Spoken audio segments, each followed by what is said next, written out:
Hey, what's up everyone? Welcome to Five Rings. This video is a little different. Normally I do like client time videos where I talk about things I wish I had time to sit down with all my clients and talk about, information I wish I could share to every one of them. But this video is more for, I guess, the younger people that I train. So one thing I have slowly come to realize, and something that's been brought to my attention over time, is the influence I have on some of all of the kids that I train. Their parents reach out to me and thank me for a lot of things, and appreciate the influence and what I do for them. So I think that it would be responsible of me to use this platform to maybe pass along some information to my clients, my younger clients or older clients, anyone, sharing the information that shaped me become who I am, which I believe is a big reason for the success and the positive influences that I have on people nowadays. So without talking about that much, going down that rabbit hole much further, what I want to do in this video is I want to share one of the books that I read. This book I read while I was in the Marines, and it's a lot of passages stuck with me over the years, and come into play with who I have become here at Five Rings as a coach. So while I was in the Marines, they have the Commandant's recommended reading list, and on that list is a lot of books about leadership and how to be somebody well respected in the military, right? So on that list was a book called The Gates of Fire, and also at that time while I was in the Marines, the movie 300 was coming out in theaters, and I know a lot of kids sadly may not even know or have heard of the movie 300 about the Spartans. But anyways, obviously it was a huge deal in the Marines back then. So I picked The Gates of Fire, written by Steven Pressfield, to read. And so this is actually the copy that I read in the Marines. So I think I purchased this from the bookstore on base, and I took it with me on field ops and would read, when it was time to bed down for the night, and I read it, over the course of time. So again, The Gates of Fire is a book about a group of 300 Spartans coming together to defend their homeland against the invading Persian army, which was a massive army that up to that point no other army, no other country had been able to defend itself from successfully. It's an incredible story about their king, the Spartan king Leonidas, and his an accounting of his leadership skills and who he was as a king, and also the Spartans and what made them such a formidable force, where only 300 of them could stand up and really put a dent in the size of the Persian army. But as I said, reading this book, as a Marine at night, reading some of these passages about King Leonidas and who he was and how he acted, really stuck with me even to this day, and I believe that they have helped shape who I've become as a coach, because as a coach, I believe, this is all subjective, but I believe a good coach is a good leader. It's not just knowing the science of sets and reps and exercises, biomechanics. All of that is good, and you can do a lot with it, but I believe to take somebody, especially if they've never had any training before, to take them, bring them in here, and to try and push them to new levels they've never experienced before.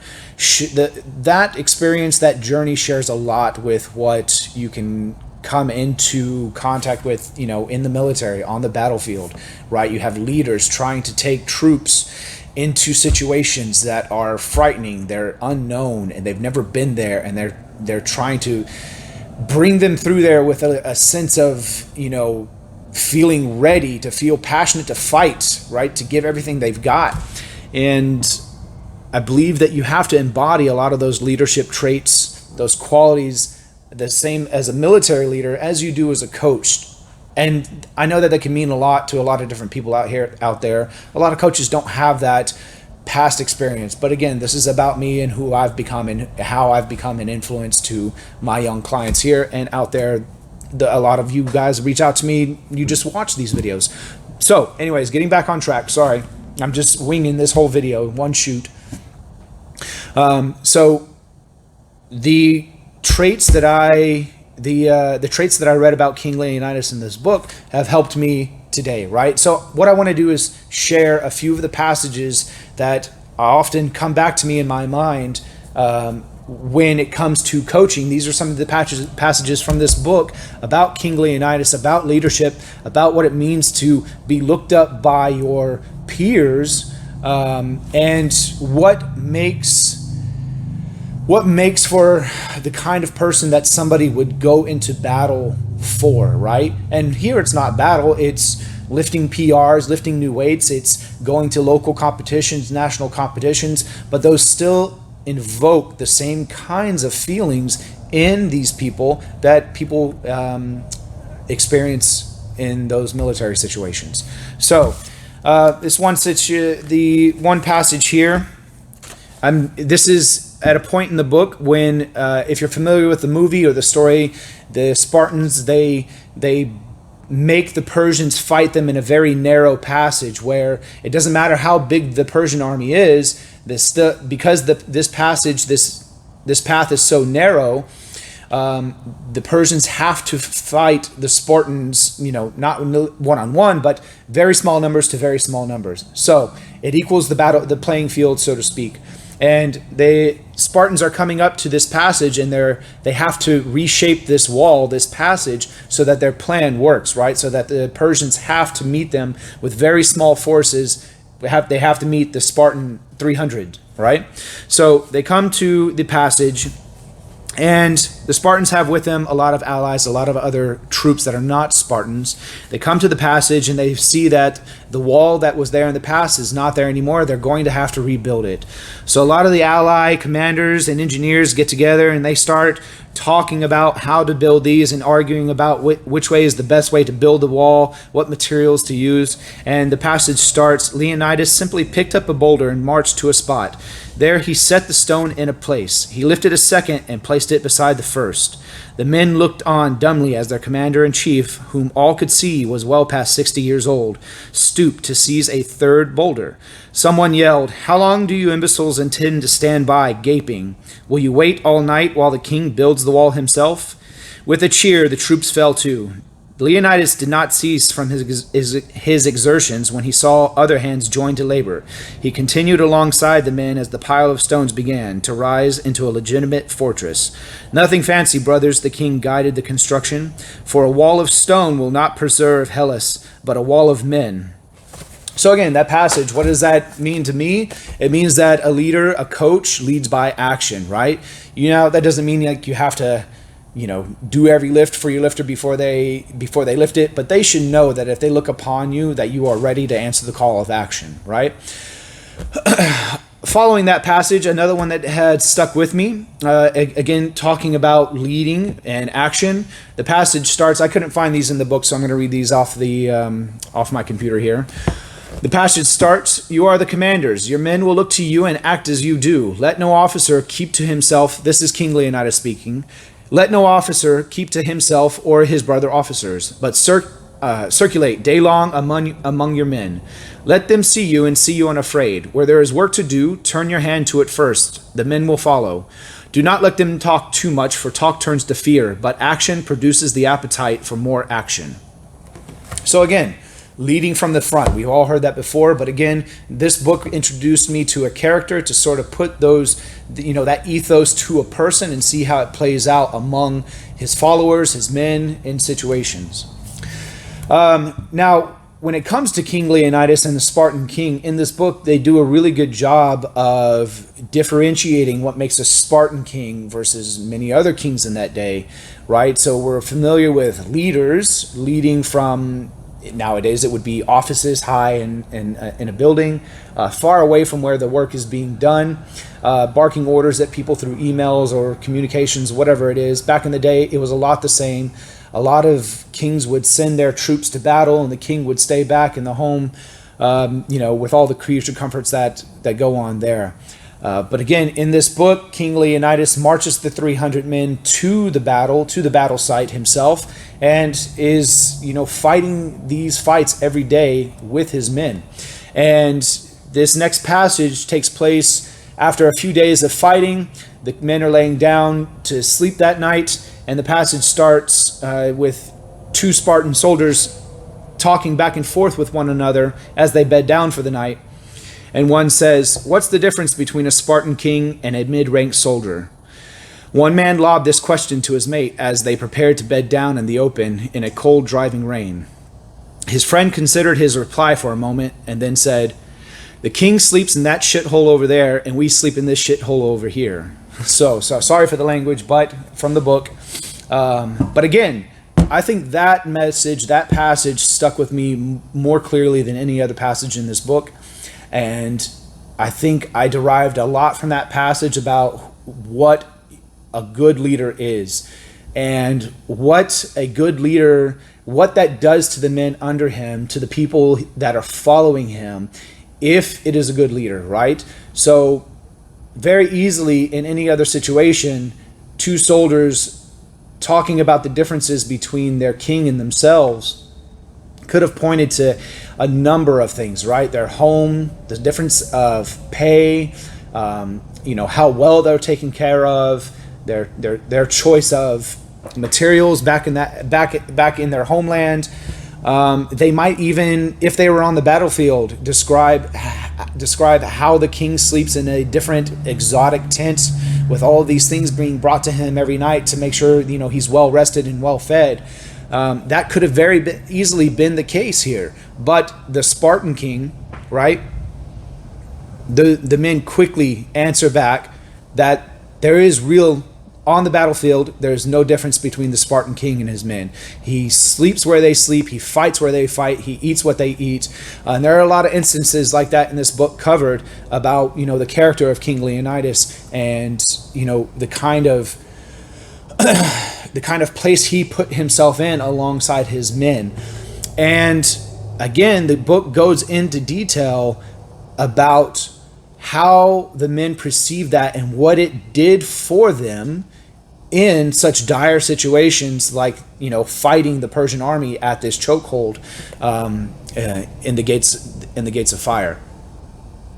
And that's something else that I really took away, is I needed to be aware not of just the actions and personality that I'm trying to embody here as a coach or as a leader, but I need to be aware of what kind of effect that is going to have on, here it's my clients, right? I need to be aware of what I'm doing, right? Because you need to be aware of the actions you invoke in people, because you need to use those feelings you elicit, right? And it's not a scheming, diabolical thing, but a good leader is aware of the effect he has on his men. At least he needs to be aware of the effect that he's trying to create on his followers, right? So I think that another passage in this book sums it up very, very well. And so I want to share the passage with you. When a warrior fights not for himself but for his brothers, when his most passionately sought goal is neither glory or his own life's preservation, but to spend his substance for his comrades, not to abandon them, then his heart truly has achieved contempt for death, and with that he transcends himself, and his actions touch the sublime. So I know the passage is saying, for his brothers, for his comrades, for the people beside him, but I think I just got done explaining in those three other passages how the Spartans perceived their king as one of their own. They perceived their king as one of them, right? So the king was not some person way up here beyond reach, but he was a very relatable person. And in the book they describe how he's walking amongst his men and eating with them, and he's not fraternizing in a way that lowers who he is to his men, but he definitely does not lead by making them feel like subordinates. He doesn't just yell at them what to do. He's right there with them the whole way, right? And he's aware that when in his men, he creates that feeling, right? That the men do not want to let him down. They don't want to let each other down. That's what makes the strongest fighting force, right? And in here, in the gym as a coach, I am aware of trying to become a person that my clients do not want to disappoint.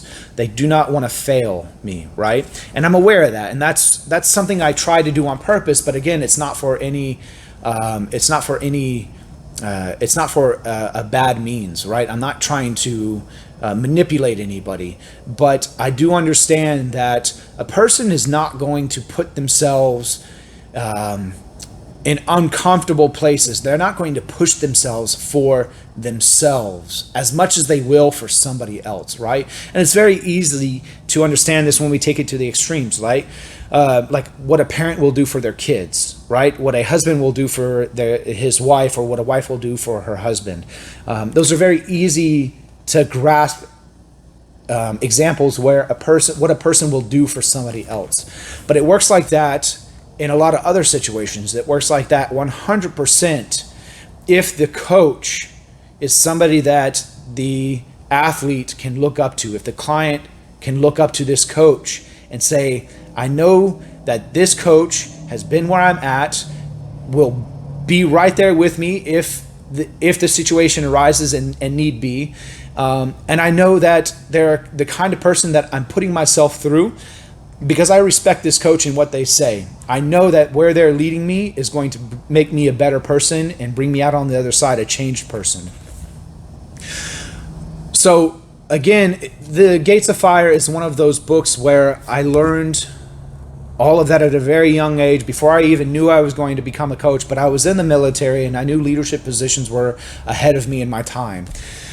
And it's definitely one of the books that has helped shape me and become the coach that I am. Now, I don't believe that anybody should ever say they are this great of a coach.